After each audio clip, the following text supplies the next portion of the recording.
Sehari jelang bulan puasa, masyarakat lebih memilih banyak tidak melakukan aktivitas di hari libur peringatan Hari Raya Nyepi. Sejumlah kawasan rekreasi keluarga bahkan sepi pengunjung.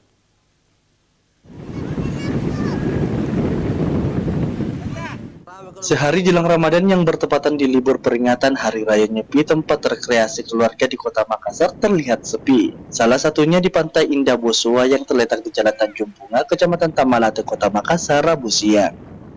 Terlihat hanya beberapa pengunjung yang menikmati pemandangan laut dan berenang di tengah terik panasnya matahari. Salah satu pengunjung asal Kabupaten Luwu Timur, Muhammad Taufik, mengungkapkan sengaja mengisi liburan bersama keluarga sehari menjelang puasa sebelum kembali ke kampung halaman.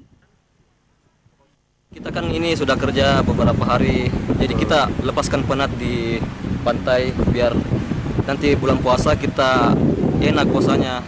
Jadi sebelum pulkam kita liburan dulu sama keluarga.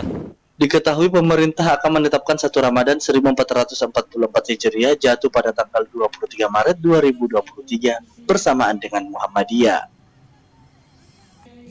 Jemaah Nasir di Goa mulai berpuasa lebih awal dengan menetapkan 1 Ramadan 1444 Hijriah jatuh pada tanggal 22 Maret 2023. Rusmawan Dirara, Slebes TV.